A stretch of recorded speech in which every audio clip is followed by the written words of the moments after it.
Vamos a ir a Génesis 3. Y hoy voy a estarle compartiendo, el tema de hoy es la caída del hombre. Y yo creo que aquí hay varias lecciones que nosotros podemos aprender. Pero antes vamos a comenzar en oración. Amén. Amantísimo Padre eterno, gracias Señor por el privilegio de estar aquí una vez más reunidos en tu nombre. Gracias Señor por la salvación de nuestras almas, por tu amor y tu misericordia que no nos pagas de acuerdo a como nosotros merecemos, Señor.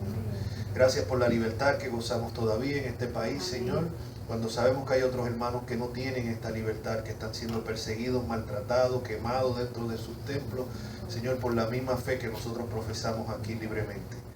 Gracias por esa libertad que muchas veces en tan poco apreciamos. Ahora te pedimos, amado Dios, que, Señor, por medio de la palabra, tu Santo Espíritu nos edifique a cada uno, no tomando en cuenta la debilidad del predicador, nos edifique y que traiga gloria a tu nombre sobre todo, Padre. En el nombre de Cristo Jesús, Señor nuestro. Amén. Amén. Vamos a, como le dije, vamos a tocar hoy la caída del hombre de Génesis 3 del 1 en adelante, pero quiero leerle un par de versículos anteriores, el contexto. A mí siempre me gusta familiarizarme con el contexto de lo que voy a estar predicando, ¿no? Si nosotros vamos a Génesis 1:1, dice: en el principio creó Dios los cielos y la tierra. En el principio de que, o sea, anteriormente a eso, lo que es la eternidad. Dios es eterno, ¿no? La eternidad. Entonces, en el principio, o sea, de que Dios establece la tierra, en el principio que Dios establece, por decirlo así, el tiempo. Creó Dios los cielos y la tierra estaba desordenada y vacía, y las tinieblas estaban sobre la faz del abismo, y el Espíritu de Dios se movía sobre la faz de las aguas. Si usted sigue leyendo con calma por ahí, usted va a ver como Dios empieza a crear, ¿no? Un día crea una cosa, otro día crea otra cosa. Yo soy de los que me mantengo en la posición de que son eran días literales. Hay otras personas que piensan que esto eran grandes periodos de tiempo. Yo no veo base para eso, puesto que en verdad eso simplemente es una enseñanza moderna para tratar de ajustar la evolución dentro de la Biblia, ¿no?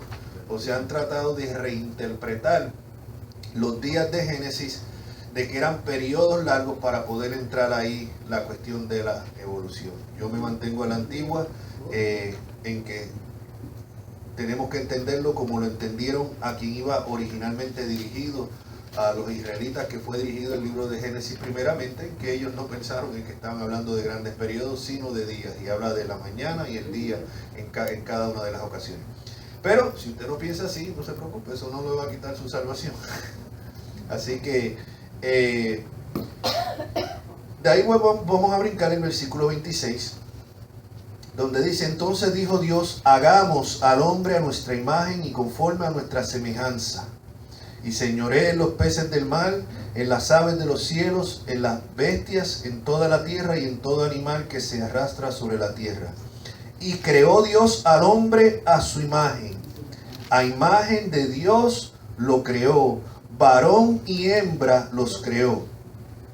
Y los bendijo Dios y les dijo: fructificad y multiplicaos. Llenad la tierra, sojuzgadla, señoread en los peces del mar, en las aves de los cielos y en toda la tierra que se mueven sobre la tierra. Nota que el versículo 27 que dice que y creó Dios al hombre a su imagen. Imagen de Dios lo creó, que dice varón y hembra los creó. No varón y varón, ni hembra ni hembra. Varón y hembra los creó. Ahora, es importante que entendamos esto, porque ahora cuando vemos, y sigue por ahí, le da instrucciones en el versículo 29, pero note que aquí dice que los creó varón y hembra. Sin embargo, cuando nosotros vamos al capítulo 2, vemos como que entonces habla otra vez como que aquí ya los creó, pero entonces acá habla de que durmió Abraham, a Adán y desde la costilla. Es importante que entendamos la manera de escribir de los judíos. Y es que ellos muchas veces, y ellos, es como usted, a ver, me explico. Usted compra el periódico, o usted está mirando las noticias cuando comienza el noticiero, y y le dan la noticia de última hora, ¡boom!, la noticia principal. Se cayó un avión y murieron 135 personas. Eso es lo principal. Pero entonces usted va, y cuando usted abre el periódico o si es el noticiero por televisión, después regresan a la noticia y le empiezan a dar los detalles de esa noticia. No es que ocurrió el mismo evento dos veces, es que regresan, o sea, le dan aquí, boom, la noticia de primera plana. Pero entonces siempre le dice, para más información vaya a la página 3, ¿verdad? Entonces usted va normalmente a la página 3 y ahí le da las descripciones de cómo era el tiempo, qué fue lo que sucedió con el avión y cómo fue que se cayó. Entonces, lo mismo ocurre en la manera de escribir de los judíos. Ellos le presentan el cuadro completo, y que es lo que vemos en el capítulo 1 de Génesis, y después en el capítulo 2 nos llevan hacia atrás para dar detalles de eso. ¿Ve? Algunas personas lo he oído, no, pero la Biblia se contradice porque mira que dice que los creó varón y hembra, y entonces otra vez como que si ya los había creado ahora vuelve y sale en el capítulo 2. No, mi hermano, tiene que entender. O sea, no, lo que hace es que nos lleva hacia atrás para explicarnos. El libro de Apocalipsis es un libro que es así. El libro de Apocalipsis lo va llevando usted, en muchas partes lo lleva hasta aquí, hasta la venida de Cristo en gloria, y después vuelve el próximo capítulo y lo regresa para atrás y empieza a darle detalles. O sea, es una manera de los hebreos escribir. Dejando eso claro, entonces vamos al capítulo 2, versículo 15 al 24. Dice: tomó pues Jehová al hombre y lo puso en el huerto del Edén para que lo labrara y lo guardase. Y mandó Jehová Dios al hombre diciendo: de todo árbol del huerto podrás comer, mas del árbol de la ciencia del bien y del mal no comerás, porque el día que de él comieres ciertamente morirás. Ahí fue ya la advertencia, las instrucciones. Y note que le dijo: tú puedes comer de todos los árboles, pero de ese en específico no. Y es importante, tomen nota en esto para que vea cómo después la serpiente altera las palabras de Dios. Versículo 18: y dijo Jehová Dios: no es bueno que el hombre esté solo, le haré ayuda idónea para él. Ve, aquí ahora empieza a darnos la explicación que no nos dio en el capítulo 1. En el capítulo 1 dice: los creó Dios, varón y hembra los creó, y ellos fructificados. Pero acá nos está dando los detalles, nos regresa atrás para darnos los detalles. Y dice: le haré ayuda idónea para él. Y entiendan, mis amadas hermanas, que esa es, para eso Dios las ha puesto, para hacer ayudas idóneas de los varones, de sus esposos. No es para competir, no es para llevar la batuta, como decimos nosotros, sino para hacer ayuda idónea. Hay un orden que Dios estableció, y es que puso al hombre como cabeza del hogar, como cabeza de la iglesia, y la mujer como ayuda idónea. Esto no es machismo. Esto no es machismo, esto es un orden establecido por Dios. El Hijo se sometió al Padre no porque fuera menor que el Padre. El Padre, Hijo y el Espíritu Santo, los tres son Dios, pero hay un orden en el cual ellos trabajan. Lo mismo, un policía puede pararme a mí, si yo me llevé una luz o por cualquier razón, y darme un ticket. O sea, eso no lo hace el más hombre que yo, ni superior a mí, sino que es la función que él tiene en la sociedad. Sin embargo, el hecho de él ser policía y representar la ley no le da derecho a pararse aquí a predicar. ¿Ve? A no ser que sea pastor y predicador también, pero simplemente por ser policía y decir yo represento la ley, me puedo parar ahí también a predicar. No, son funciones diferentes, y eso es importante que nosotros siempre lo entendamos. Ahora, dice: Jehová Dios formó pues de la tierra toda bestia del campo y toda ave de los cielos, y la trajo a Adán para que viese cómo la había de llamar. Y todo lo que Adán llamó a los animales vivientes, ese es su nombre. Y puso a Adán sobre toda bestia y ave de los cielos y todo ganado del campo, mas para Adán no se halló ayuda idónea para él. Entonces Jehová Dios hizo caer sueño profundo sobre Adán, y mientras éste dormía, tomó de sus costillas y cerró la carne en su lugar.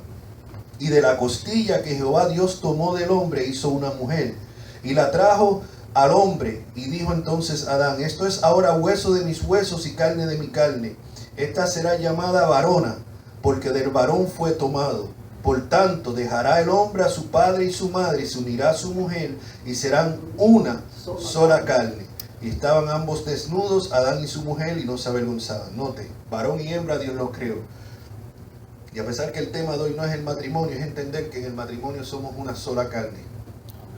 Uno de los problemas más grandes en los matrimonios es que no se ve así. Especialmente cuando vemos matrimonios donde lo tuyo es tuyo y lo mío es mío. ¿Sí? O sea, tú tienes tu cuenta, yo tengo la mía. Tú pagas estas cosas, yo pago esto. Y si por X razón de lo que te tocaba pagar a ti no te alcanzó, mira a ver cómo te las arreglas. O sea, está bien, se pueden dividir los gastos y las cosas, nosotros los hacemos. Pero cuando por X razón a lo que le toca a mi esposa no le alcanza, lo repongo yo. Somos una sola carne, no podemos mirarnos como dos diferentes, como dos en contra. Una sola carne, ese es el matrimonio. Y una sola carne donde quien gobierne sea Cristo. Cuando Cristo es el centro del matrimonio, no existen la mayoría de los problemas que vemos en las parejas cristianas hoy en día. ¿Por qué? Porque lo que usted no hace por su pareja porque se lo merezca o se lo deja de merecer, lo hace por Cristo. Usted se siente ofendido, le ofendieron, usted se acostó enojado, pero se acuerda que la palabra de Cristo dice: no se ponga el sol sobre vuestro enojo, ni deis lugar al diablo. Entonces, aunque esta persona tal vez no se merezca de que usted se humille o no le perdone, pero por amor a Cristo usted lo hace. ¿Ves? Porque Cristo es el centro de ese matrimonio. Cuando Cristo no es el centro, no, si no me habla yo no le hablo tampoco. ¿Ves? Esa es la gran diferencia. Lamentablemente muchos matrimonios y que cristianos corren por las leyes del mundo, donde Cristo realmente no es en la cabeza de ese matrimonio. Ahora, entrando ya, eso era el contexto de lo que íbamos a tocar. Entramos ya a lo que es el pasaje que nos toca. Génesis 3:1 dice: pero la serpiente era astuta más que todos los animales del campo que Jehová Dios había hecho. Note primeramente, ¿qué dice? ¿Qué distinción hace de la serpiente que fue usada por el diablo? ¿Qué era qué? Astuta. Astuta. El diablo siempre usa gente astuta, gente impresionante. O sea, el diablo no va a usar puede, pero por ejemplo, no va a venir a usar a Chucho el matapuerco, que usted lo ve y no le impresiona, dice: no, que me va a venir este mía.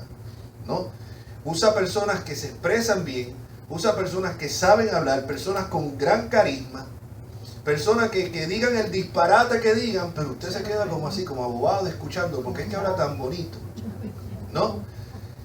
Y eso fue lo que hizo aquí el diablo. Dice que usó la serpiente, que era astuta, más que todos los animales del campo que Jehová Dios había hecho, la cual dijo a la mujer: con que Dios ha dicho, no comáis de todo árbol del huerto. ¿Ya vio cómo cambió la cosa? Fíjese que si usted va, el Señor le dijo: puedes comer de todo lo que hay ahí, solamente de ese árbol no puedes comer. Pero mire ya como la serpiente astuta, ya así como cambió la palabra de Dios. Como cambió la palabra de Dios. Y eso es y el ataque principal, mi hermano, ustedes tienen que entender esto. Y más ahora en la situación que ustedes se encuentran. Tienen varios predicadores, todavía no tienen un pastor en definitiva. Algo que ustedes tienen que entender, que algo que Satanás siempre ataca es por la palabra de Dios. Siempre ataca la palabra de Dios. No solamente la ataca por ateos, pero no siempre es por ateos que la ataca. O sea, los ateos se burlan, cuestionan y ponen en duda. Pero tal vez para la iglesia ese no es el peligro mayor. Para la iglesia el peligro mayor son los falsos maestros, los falsos ministros, los falsos profetas que entran dentro, que predican la palabra y la tuercen. Y eso es lo que tenemos nosotros que estar bien, pero que bien, porque son gente astuta. Amén. Siempre tengan eso. Por eso yo le digo, hermano, donde quiera que yo predico, usted mire, tome notas, investigue, no crea lo que uno dice porque uno lo dice, o porque se rió, porque lo encontró bonito, no. Investigue, es su responsabilidad. Es la responsabilidad de cada uno. con que Dios ha dicho. Segunda de Corintios, capítulo 11, versículo del 13 al 15. El apóstol Pablo dice, porque estos son falsos apóstoles, obreros fraudulentos. Y estamos hablando ahora de el peligro de cómo Satanás cuestiona y ataca la palabra de Dios por medio de los falsos ministros. Por medio de las personas que se paran en los púlpitos a predicar. Por medio de los supuestos ministros de Dios. Ahí es que están los ataques más grandes. Ahora mismo nosotros vemos la iglesia más grande. ¿De quién es la iglesia más grande aquí en Estados Unidos? ¿Alguien sabe? Joel Osteen. La iglesia más grande. Miles y miles y miles de personas en un solo lugar congregándose, sin contar los otros millones que lo siguen a través de la televisión, de las redes sociales, de los libros que él hace. ¿Sabe cuántas personas? Yo no quisiera estar en el pellejo de este hombre, porque va a tener que dar cuenta por mucho. Un hombre que se rehúsa a hablar de la palabra pecado, un hombre que se rehúsa a hablar de la palabra arrepentimiento, un hombre que se rehúsa a decir que el homosexualismo es pecado, un hombre que se rehúsa a decir que las otras religiones se van al infierno. Mi hermano, Jesucristo dijo, Él es el camino, la verdad y la vida, y nadie va al Padre si no es por Él, punto. Los mormones no van al cielo, los budistas no van al cielo, si no es por medio de Cristo, nadie. Aunque suene intolerante el mensaje, a este hombre se le ha predicado, se le ha preguntado públicamente qué él piensa de las otras religiones. Yo no puedo juzgar. Yo no puedo juzgar. Y usted ve que hay miles y millones de personas lo siguen, escuchan sus sermones y se sienten bien. Se sienten bien, ¿por qué? Porque no son confrontados con el pecado. Ese no es el resultado que vemos con Jesús, que a veces hasta lo quisieron apedrear, y a Pablo que lo apedrearon. Cuando el hombre de Dios expone la palabra, que es como espada de dos filos, penetra, lo va a hacer sentir mal a usted. Lo va a hacer sentir mal. Lo va a molestar. Pero a la misma vez le presenta la solución para que usted pueda ser restaurado. ¿Ve? Porque no es cuestión de molestarlo. Y tampoco es de uno actuar ahora groseramente, usar palabras groseras simplemente con el fin de ofender. La palabra de Dios ofende. Pero ahora tampoco es que el fin mío sea pararme aquí a ofender. Hay que distinguir, porque hay quien hace eso también. No, porque la palabra de Dios ofende, entonces voy a ofender a medio mundo. No, pero no se ofendieron por la palabra de Dios, se ofendieron por la grosería que habló el predicador. Entonces hay que dejar eso claro. Ahora, el apóstol dice en 2 de Corintios 11, 13 y 15, y los que puedan tomar nota, tomen nota, porque estos son falsos apóstoles, obreros fraudulentos, que se disfrazan como apóstoles de Cristo. Y no es maravilla, porque el mismo Satanás se disfraza como ángel de luz. Así que no es extraño si también sus ministros, escuchen bien, ministros de Satanás, se disfrazan como ministros de justicia, cuyo fin será conforme a sus obras. Sobre los falsos líderes religiosos de los tiempos de Jeremías, en Jeremías 13 y 14 dice así, Jehová hablando, y desde el profeta hasta el sacerdote todos son engañadores y curan la herida de mi pueblo diciendo paz, paz, y no hay paz. Una de las señales de los falsos maestros es que cuando Dios está a punto de derramar su juicio, cuando nosotros miramos esta sociedad que nosotros estamos viviendo, donde al pecado se idolatra prácticamente. O sea, especialmente con esto de la homosexualidad hoy en día, donde en todos lados le están metiendo. Y si usted no está de acuerdo, usted es un homofóbico, usted es un intolerante. O sea, en una sociedad como esta, que hay que predicar arrepentimiento para perdón de pecados, vemos nuevamente personas como este que mencioné, Osteen, que solamente habla como los falsos profetas, paz, paz, paz. Dios quiere sacar el campeón de ti, Dios quiere que tú te sientas bien, Dios quiere que tú seas positivo. No hablan de arrepentimiento, no hablan de pecado. Las personas van a sentirse bien ahí, no a llorar por su pecado, no a arrepentirse de su pecado. Esto es lo que hacen los falsos maestros. Siempre ha sido así desde el Antiguo Testamento, en tiempos de Jeremías. El juicio de Dios estaba a punto de caer sobre Israel y Judá. ¿Y qué hacían los falsos maestros? El único que estaba advirtiendo de lo que iba a pasar era Jeremías. Los demás decían paz, paz y paz. Y Dios le dice, no hay paz. No hay paz. Porque la Biblia dice claramente, no hay paz para el impío. Dios está irado contra el impío todos los días. La primera advertencia de Jesús en Mateo 24 fue, Mateo 24:4. Respondiendo Jesús le dijo, mirad que nadie os engañe. Mi hermano, yo me quedo asombrado cuando yo veo estos charlatanes por televisión, cuando yo veo un Maldonado, un Austin, una Ana Méndez engañando a las personas, diciendo que si cuántos de 100, que si cuántos de 20, que si... Yo digo, pero esta gente no lee la Biblia. Señor, usted va a ver en los pasajes que yo le voy a citar cómo describen a estos sinvergüenzas. Y uno tiene, es el deber de uno desenmascarar a estas personas. Bíblicamente, estas personas son las que están trayendo oprobio al Evangelio de Cristo. Cuando a veces usted le habla a un incrédulo, ¿qué es lo que el primero le dice? Chacho, todos esos pastores y todos esos evangelistas son unos pillos. Tú no ves las mansiones que tienen. Ahora, ¿qué mansiones tenía Jesucristo? ¿Qué mansiones tenían los apóstoles? No tenía donde recostar su cabeza. Una cosa es que si el pastor, el líder, es rico, millonario de por sí, antes de entrar al ministerio, bueno, eso no se le va a condenar. Pero que se haga millonario dentro del ministerio, con guardaespaldas que usted no se puede acercar a 20 pies de la persona. Para pedir la bendición. Sí, mi hermano, o sea, por favor, tenemos que abrir los ojos. Y con eso de que no toques al ungido de Dios, aquí todos tenemos la unción del Espíritu Santo. Amén. Aquí no hay nadie más ungido que nadie. Amén. O sea, el pueblo de Dios está siendo engañado. Aquí nadie es más, yo no tengo más unción aquí que nadie. Yo estoy en el mismo bote que están todos aquí. Que Dios me ha dado a mí el ministerio de la predicación y la enseñanza es otra cosa, como a otros le ha dado el de la música. No me hace a mí superior espiritualmente a los demás. Me cuesta tanto trabajo aplicarme esto como le cuesta a los demás. Yo siempre digo, la parte fácil del sermón es predicarla.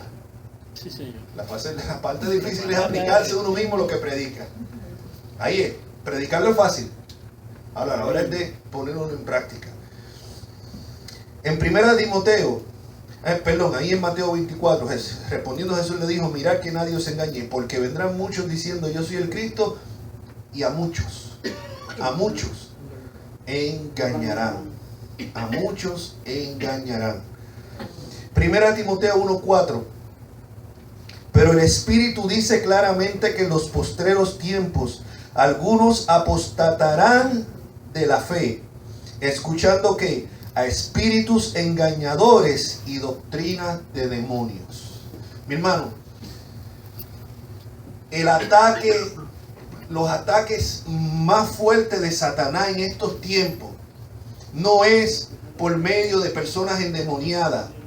Hoy en día hay iglesias donde ven demonios hasta en la sopa. Todito es un demonio. No, vamos a sacarle el demonio de adulterio. No, demonio de egoísmo. No, Señor, esos son obras de la carne. En Gálatas están. Y manifiestas son las obras de la carne. Y está eso, adulterio, egoísmo, chisme, todas esas cosas.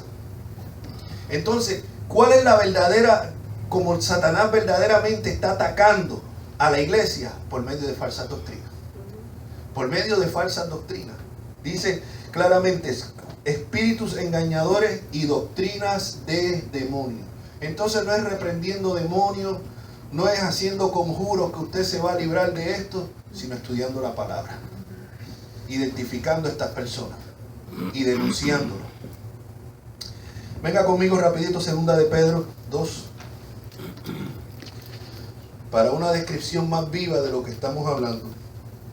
Usted va a ver como no hay excusa, mis hermanos, no hay excusa para que no podamos identificar a la serpiente, al diablo cada vez que viene con sus falsos ministros a tratar de engañar a la iglesia. Mire lo que dice en 2 de Pedro 2 del 1 al 3 primeramente. Pero hubo también falsos profetas entre el pueblo, como habrá entre vosotros falsos maestros, que introducirán encubiertamente herejías destructoras. ¿Cómo es que las van a introducir? Encubiertamente. Aquí nadie va a llevar un letrero que diga soy falso maestro. Hoy voy a compartir con ustedes la falsa enseñanza. Eso no lo van a escuchar. Eso no lo van a escuchar. Le van a vender esto como palabra de Dios. ¿Y sabe cómo es que funciona la herejía? La herejía mezcla verdad bíblica con mentira. Por ejemplo, un hereje le puede decir, Jesús murió por los pecados. Jesús es el Hijo de Dios. Una verdad bíblica. Pero entonces por ahí viene y le mete la herejía. Jesús murió por tu finanza. Ahí está la herejía, eso no va. Mentira. ¿Entiende? Claro. Entonces, ¿qué pasa? Que le dice una verdad bíblica y tú dices, no, esto es un hombre de Dios, está hablando la verdad. Sí. Pero en medio de ahí, junto con la verdad, encubiertamente, mire cómo dice la Biblia, encubiertamente le introduce la herejía. Dice, y aún negarán al Señor que los rescató, atrayendo sobre sí mismo destrucción repentina. Y muchos, mi hermano, versículo 2, márquenlo, muchos seguirán sus disoluciones. No, nuevamente, no 2 o 3. Muchos seguirán sus disoluciones, por causa de los cuales el camino de la verdad será blasfemado. Lo que le dije, ¿cómo blasfeman los impíos el evangelio hoy en día? Por los charlatanes estos televangelistas que tenemos en la televisión, por los canales estos que lo único que hacen es pedir dinero. O sea, ¿qué es lo que busca? El nombre de Dios es blasfemado por culpa de ellos. Cada vez que un ministro de esto cae en adulterio, en fornicación, lo cogieron llevándose el dinero de la iglesia, salen los noticieros a las 6 de la tarde, lo ven montones, miles de impíos que ahora tienen ocasión para blasfemar el nombre de Dios.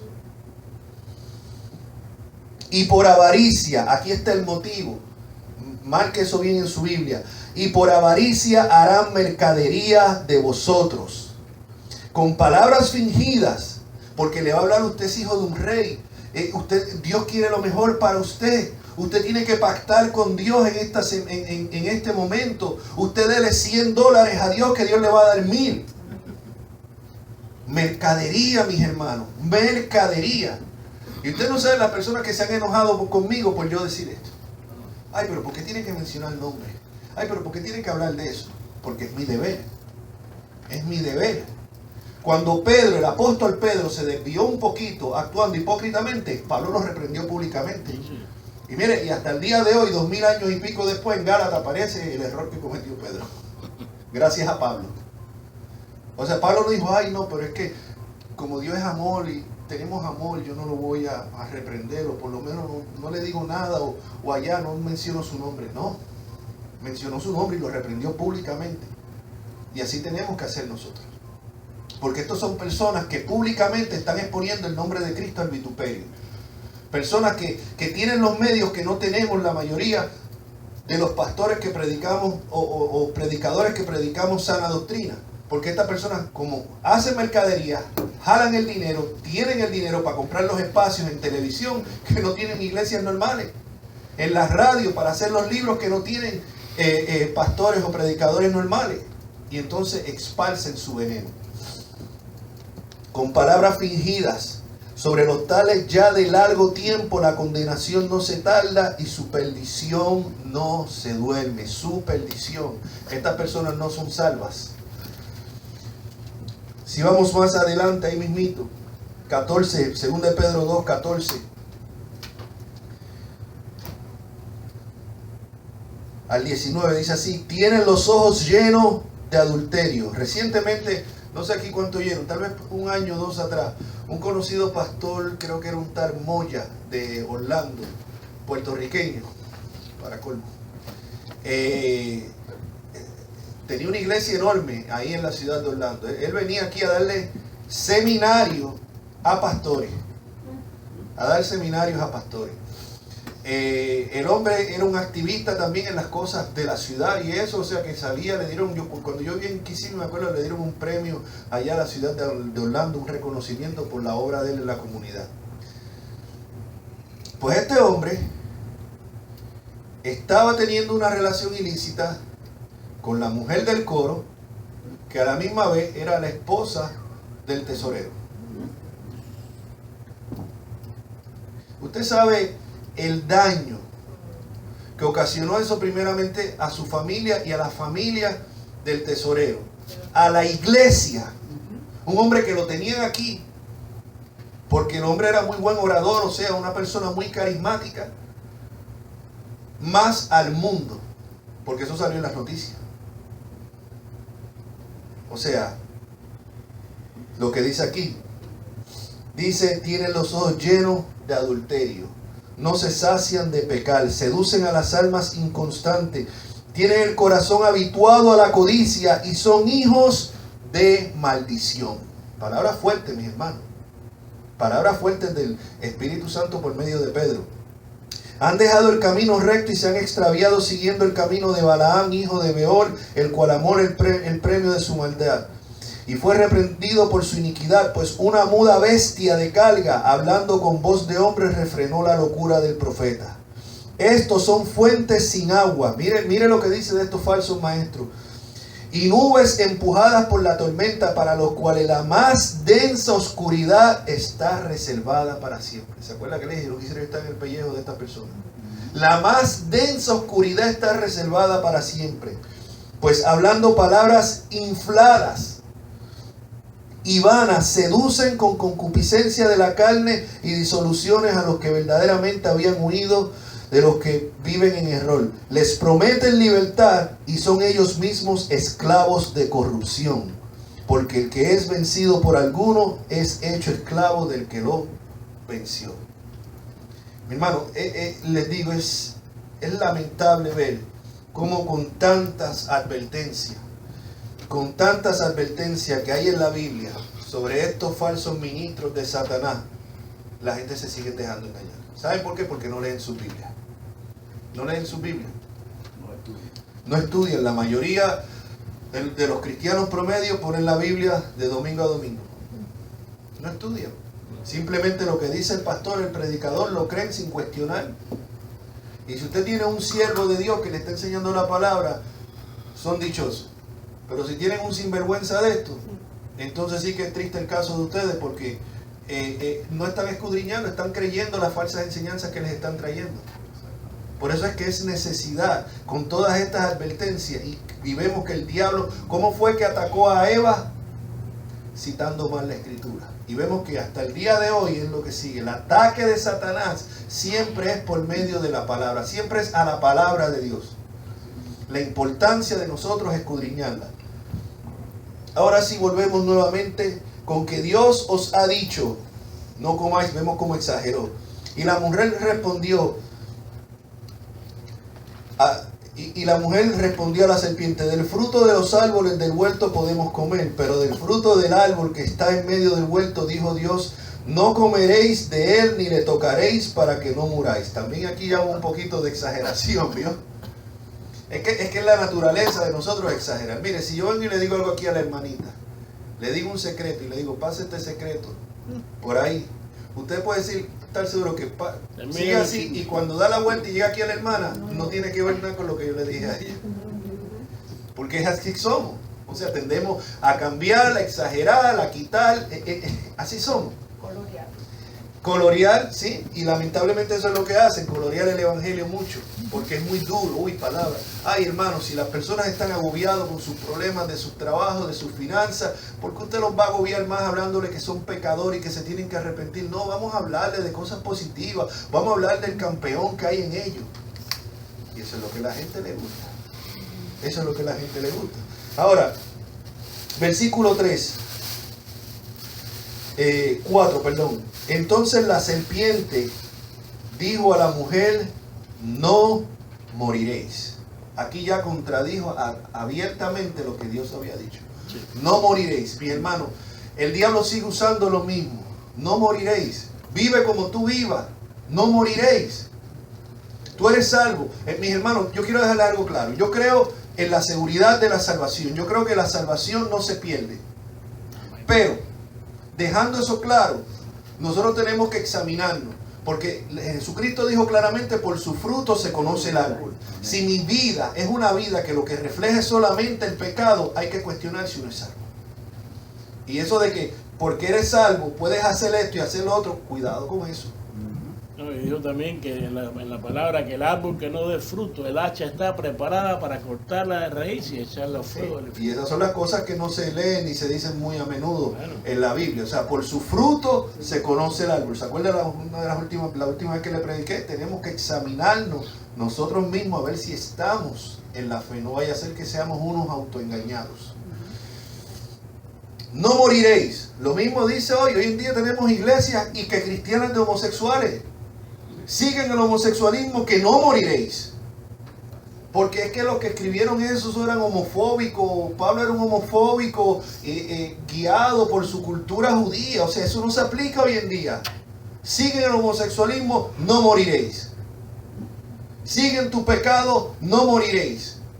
Lo mismo que le dijo a Eva, sigue. Porque lo que yo quiero que veamos aquí al final es que las mismas artimañas, las mismas trucos son los que se siguen usando hoy en día.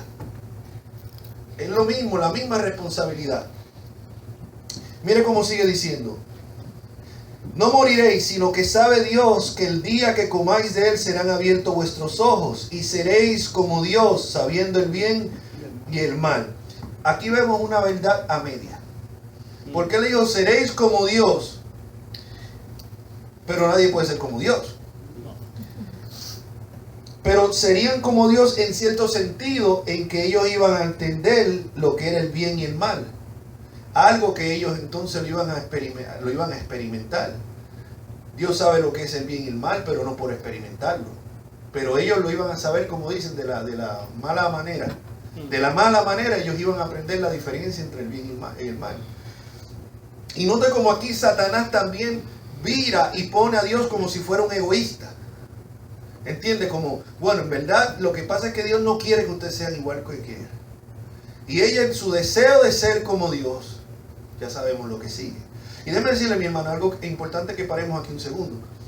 El hombre todavía sigue con eso de ser igual a Dios. ¿Cuántos predicadores ustedes no oyen decirle, no, ustedes son dioses? Igual a Dios no hay nadie. Pero lo oyen en las iglesias, ustedes son dioses. Porque la lógica, si Dios es Dios y usted es hijo de Dios, ¿qué es usted? Usted es un Dios también. Eso he oído yo a los sinvergüenzas estos del canal ay Dios mío. Ese mismo, sabemos cuál es. El americano, sí, pero el Trinity Channel. Sí. Todos estos sinvergüenzas de ahí ustedes los oyen diciendo, toditos repiten lo mismo. O sea, mi hermano, y lo triste es como las personas se dejan engañar. Lo triste es como las personas se dejan engañar. Y cuando uno le habla a estas personas, se molestan con uno. Ah, no, hermano, no juzgue. Ese pasaje de no juzgue, hasta los impíos se lo saben. Mira, acuérdate que Dios dice no juzgue. No. Nosotros tenemos que juzgar las cosas que están en la iglesia. Nosotros tenemos que juzgar la doctrina.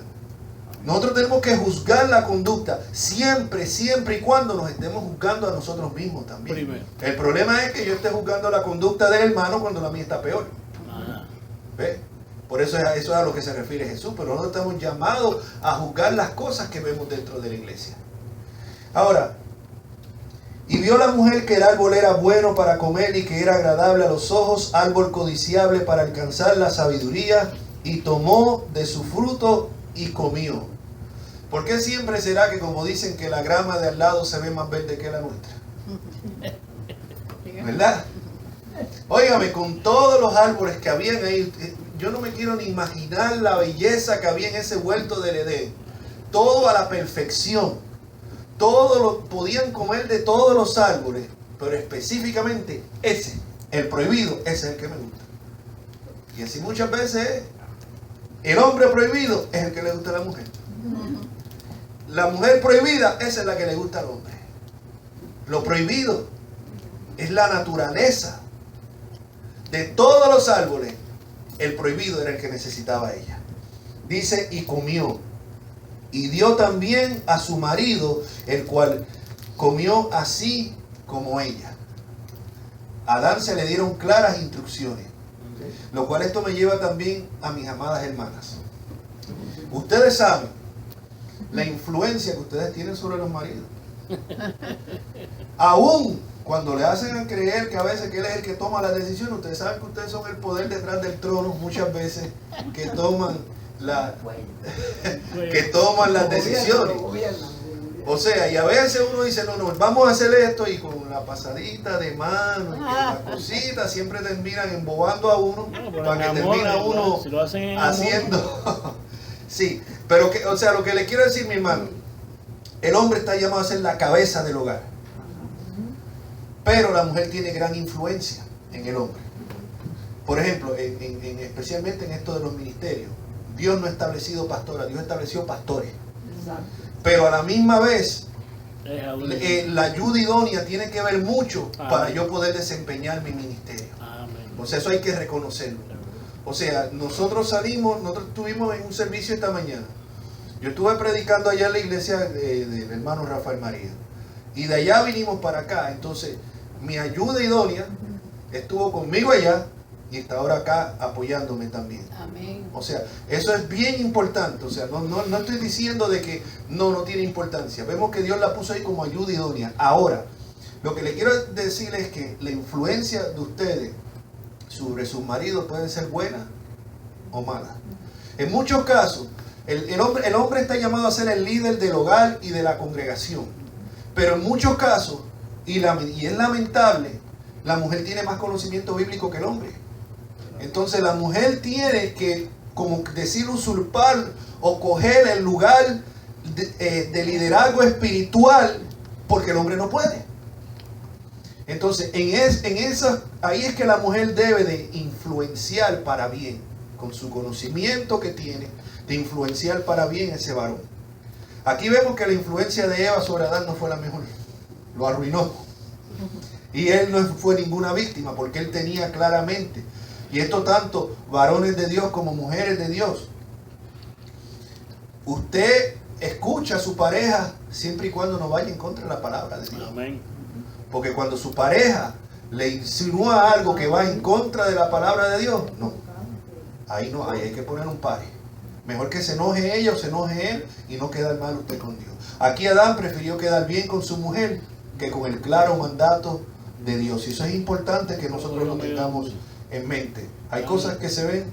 Estaba medio dormido. Hay cosas que se ven a veces dentro de la...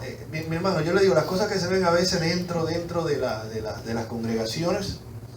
He oído de casos donde dentro de matrimonios cristianos, a veces mayormente los varones insisten en poner pornografía. Somos adultos. Somos adultos, esto es pues para entrar, como dicen, en calor. No, mi hermano.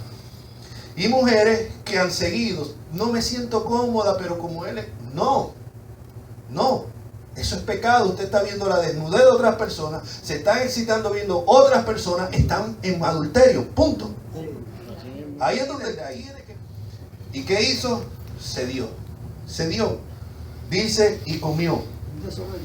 Entonces, versículo 7, fueron abiertos los ojos de ambos y conocieron que estaban desnudos. Entonces cosieron hojas de higuera y se hicieron delantales.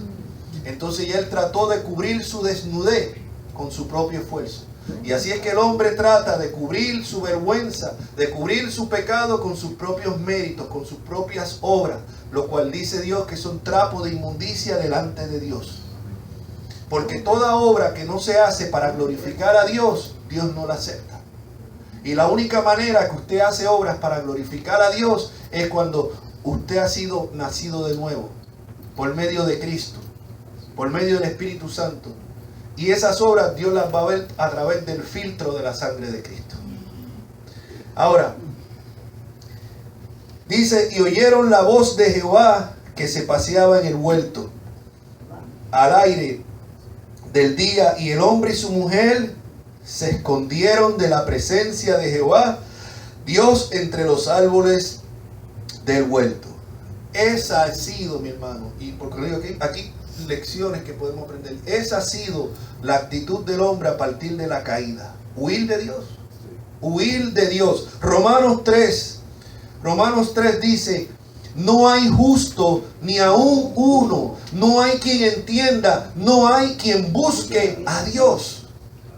Si Dios no lo trae, Jesucristo fue claro, Jesucristo dijo, nadie puede venir a mí si el Padre no lo trae. Amén. Y la palabra que se usa en griego para traer es arrastrar.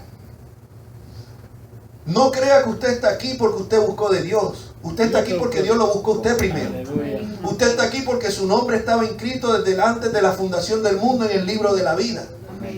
Porque usted fue escogido, predestinado desde antes de la fundación del mundo. Por eso es que estamos aquí. Porque si hubiese sido dejado a nosotros, ninguno estuviéramos aquí ahora. Ninguno. Porque la naturaleza de nosotros es huir de Dios. Y la Biblia es clara.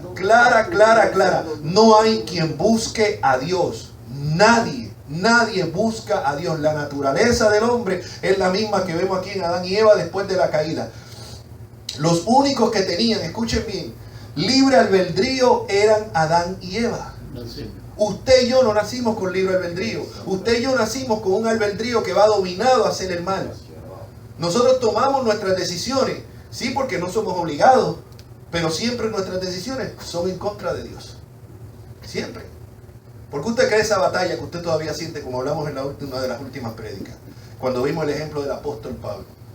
O sea, ahora tenemos una nueva naturaleza en Cristo. Aún así hay residuo del pecado. Pero el hombre por sí solo, por eso nuestro trabajo es predicar la palabra de Dios. A usted predicar la palabra de Dios es la obra del Espíritu Santo, quien regenera, quien hace a las personas nacer de nuevo y los trae a Cristo, a poner su fe en Cristo.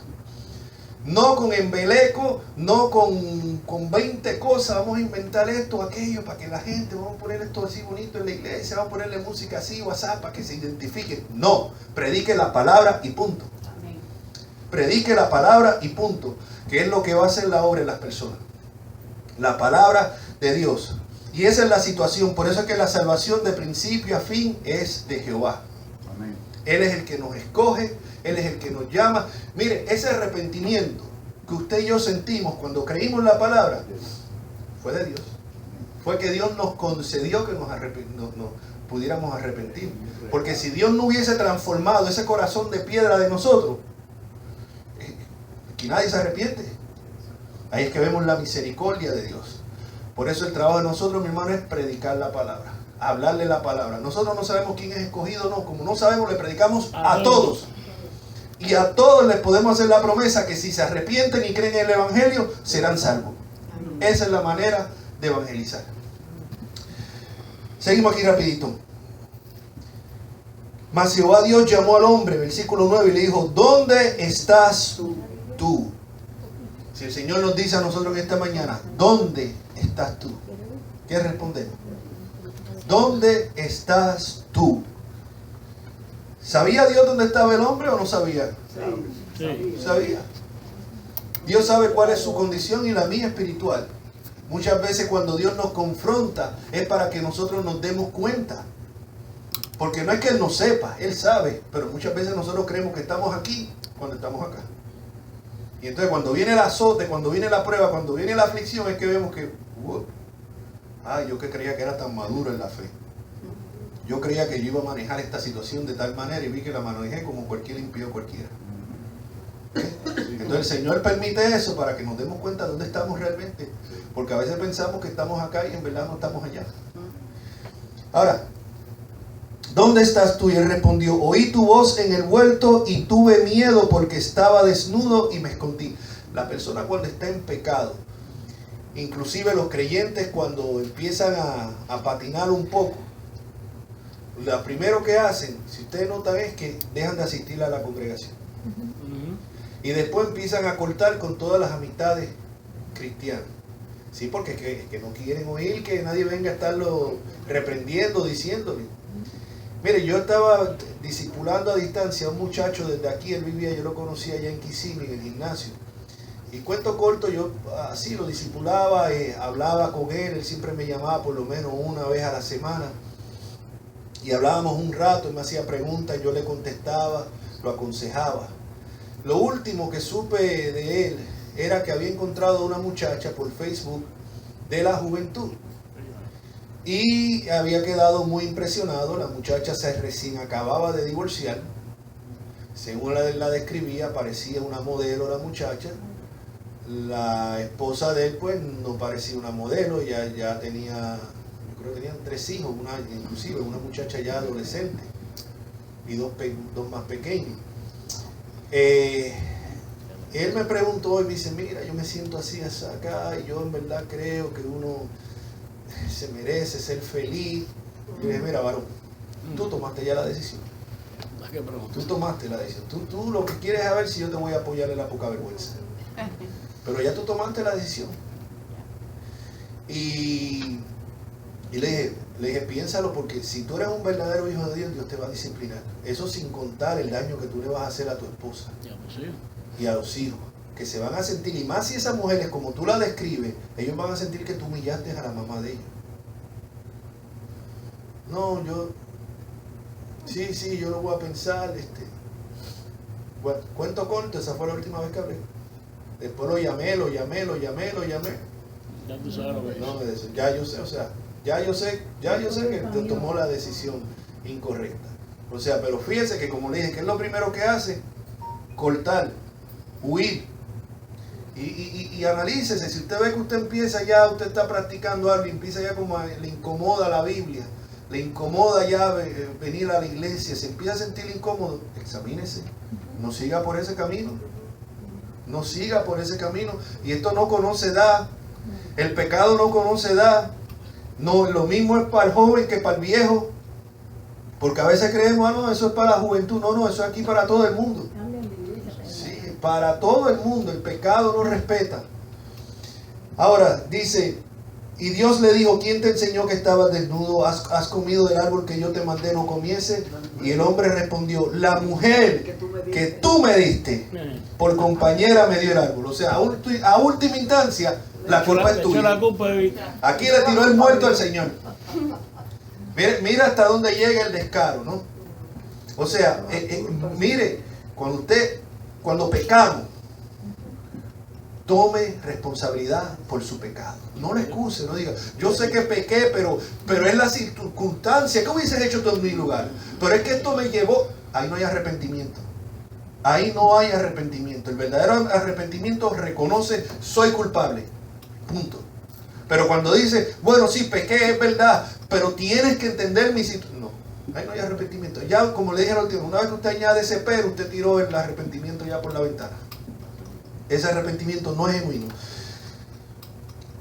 Aquí inclusive, o sea, le tiró la responsabilidad, o sea, evadió la responsabilidad y terminó culpando a Dios, porque en otras palabras fue la mujer. Yo estaba solo, pero la mujer que tú me diste, esa fue la que me hizo pecar. Entonces, mi hermano, como le digo, hay mucho que aprender aquí de la caída del hombre. Muchas cosas que se aplican a nuestro diario vivir. Aceptemos responsabilidad, no estemos culpando a otros. Hoy en día hay personas que se encuentran con unos matrimonios terribles. Puede ser que el hombre sea creyente y la mujer no, o viceversa. La mujer es creyente y el hombre no, y le están haciendo la vida imposible. Tal vez ninguno de los dos era creyente y uno vino a Cristo. Ahora tiene que batallarse con eso, ¿verdad? Porque ahora su primera lealtad es al Señor. Pero en muchos casos, ¿sabe qué? En muchos casos fue desobediencia.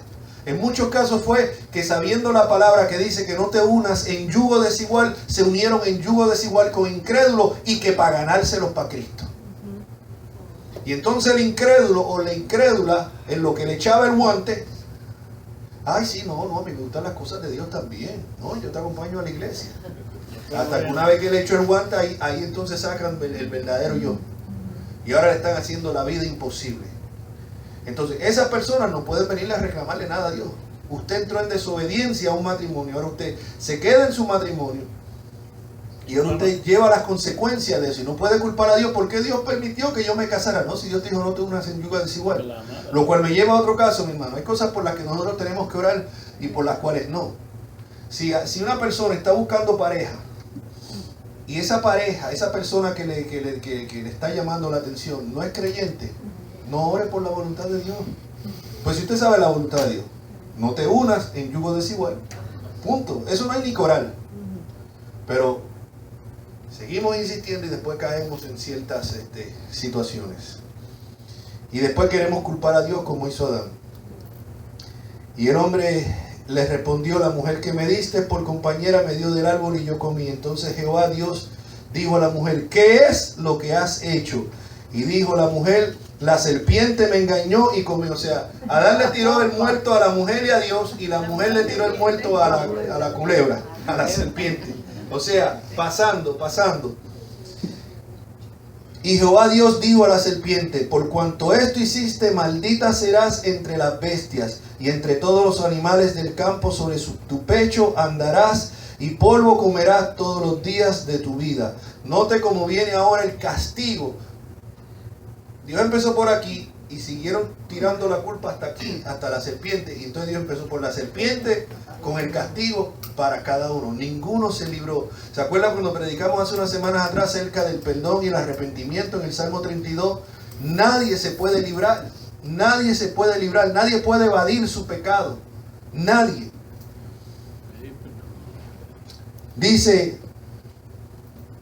en el versículo 15: pondré enemistad entre ti y la mujer, entre tu simiente y la simiente suya. Esta te herirá en la cabeza y tú la herirás en el calcañar. Y está hablando ahí una profecía referente a nuestro Señor. A la mujer dijo: multiplicaré en gran manera los dolores en tus preñeces. Lo cual significa que originalmente no se supone que las mujeres tuvieran dolor. Bueno, de hecho, usted mira, a mí que a veces me gusta ver estos especiales de animales. Usted mira los animales que paren y como que sin dolor prácticamente. Usted no ve la yegua gritando, ni relinchando, ni nada de eso. O sea, las perras lo mismo. Usted no se fija, es la mujer la que por castigo, o sea, tiene esos dolores en las preñeces. O sea, vemos como la palabra de Dios se cumple literalmente, igual que lo del polvo eres y el polvo volverá. Con dolor darás a luz los hijos y tu deseo será para tu marido y él se enseñoreará de ti. Y ahí a partir de ese momento es que vemos la batalla que hay siempre entre la mujer no someterse y tomar el liderazgo y el hombre peleando por esa posición. O sea, pero ¿de dónde viene todo eso? De aquí. Y al hombre dijo: por cuanto obedeciste a la voz de tu mujer y comiste del árbol que te mandé diciendo, no comerás de él, maldita será la tierra por tu causa. Con dolor comerás de ella todos los días de su vida. Espinos y caldos te producirá y comerás plantas del campo.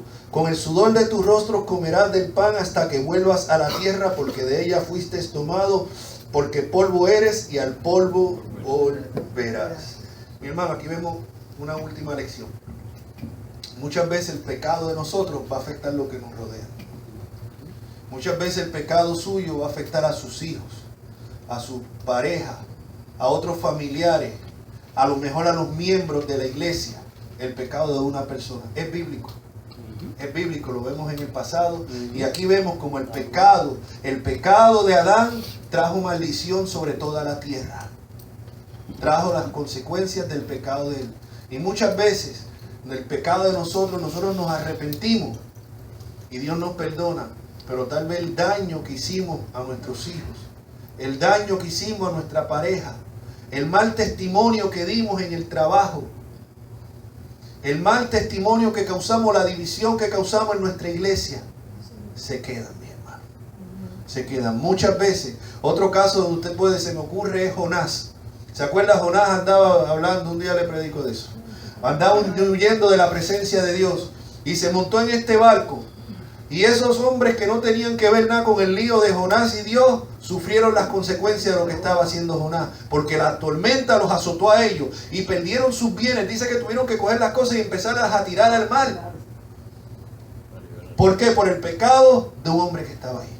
Dios reconoció su pecado. Dijo, lo reconoció, pero afectó a las personas que lo rodeaban.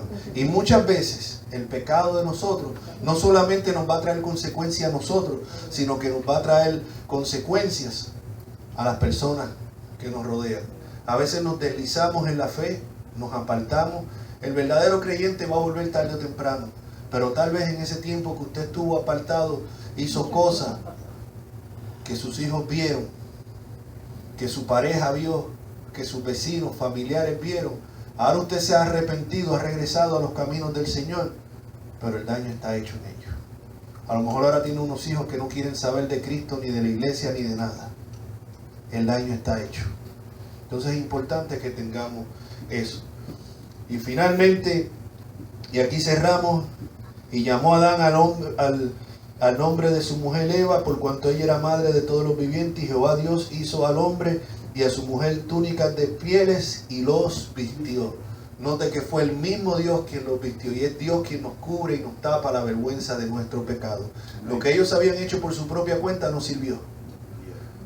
Y lo mismo, las obras buenas de nosotros no van a servir, porque nosotros muchas de las obras buenas que hacemos las hacemos con motivos malos. Exactamente. Muchas cosas que hacemos. Siempre tenemos que examinar, mi hermano. Yo les digo, yo me examino antes de venir a predicar, sea aquí, sea en la otra congregación, sea donde sea. ¿Cuáles son mis motivos de predicar? ¿Querer mostrar que uno sabe, querer llevarse gloria, o verdaderamente uno edificar y poner el nombre de Cristo en alto? Y nosotros tenemos aquí los músicos, cada uno que esté envuelto en ministerio, examínese por qué usted hace las cosas, qué es el motivo que usted lo lleva a hacer las cosas. Hay muchas personas que hacen cosas en los ministerios, en iglesias aún mucho más grandes, ministerios enormes, pero lo hacen por los motivos equivocados. Muchas personas no han logrado ser reconocidos en el mundo, pero pueden lograr ser reconocidos en el ámbito cristiano. Y los motivos de ellos no es glorificar a Dios, sino glorificarse a sí mismo. Entonces, siempre es importante que nosotros estemos examinándonos. Y dijo Jehová Dios, he aquí el hombre es como uno de nosotros, sabiendo el bien y el mal. Ahora pues que no alargue su mano y tome también del árbol de la vida y coma y viva para siempre. Y lo sacó Jehová del huerto del Edén para que labrase la tierra de que fue tomado. Echó pues fuera al hombre y puso al oriente del huerto de Edén querubines y una espada encendida para que revolvía por todos lados para guardar el camino del árbol de la vida. Las consecuencias del pecado. Vimos las caídas del hombre, lo que lo llevó a caer y las consecuencias. Pero damos gracias a nuestro Señor por Jesucristo, que con Él tenemos otra vez derecho al árbol de la vida. Amén. Amén. Pues un comentario, ¿no? Que lo único que me gustó del sermón, lo único que dijeron es en que detrás del trono de una mujer hay un Superman. Tú lo dijiste al revés. Ahí al revés, sí, ¿verdad? Un Superman detrás del trono de la mujer. Ok, bueno, buena aclaración. A veces uno, a medida que ustedes me conocen un poquito más, a ver que la mente mía a veces me patina un poco y si no pregúntenle a mi esposa, que a veces no sé ni dónde tengo la cabeza puesta. Pero sí, o sea, es cierto. Bueno, mi hermano, oramos entonces, ¿ok? Padre, gracias te damos, Señor, por este mensaje que has compartido con nosotros. Dios mío, una vez más te rogamos, te suplicamos, que no nos excusemos, Señor, que no hagamos como hizo Adán, que no solamente desobedeció, sino que se excusó. Señor, crea el temor tuyo en nuestras mentes y corazones para cada vez que te ofendemos, pecamos contra ti, sea por acción o por pensamiento, Señor, tu Espíritu Santo nos redarguya, Padre amado. Nos redarguya y sin excusa vengamos ante el trono de la gracia, Señor, sabiendo que tú eres amplio y misericordioso en perdonar nuestros pecados, amado Dios. Gracias, ahora vamos a despedirnos de este lugar, no de tu presencia, Señor. Dirígenos el resto de la semana laboral, ayúdanos a vivir tu palabra en todo tiempo, Señor, en nuestros hogares, en nuestros trabajos, en todas partes, Señor, a comportarnos como embajadores de Cristo. Que no seamos oidores olvidadizos, sino hacedores de la misma, Padre. Oramos por esta congregación, Señor, que tú le sigas dirigiendo, le sigas supliendo, ministrando la palabra, amado Dios, que bajo tu dirección, Señor, hagan lo que verdaderamente tú quieres, tu perfecta y santa voluntad, Padre Santo. En el nombre de Cristo Jesús, Señor nuestro. Amén. Dios me lo bendiga, mi hermano.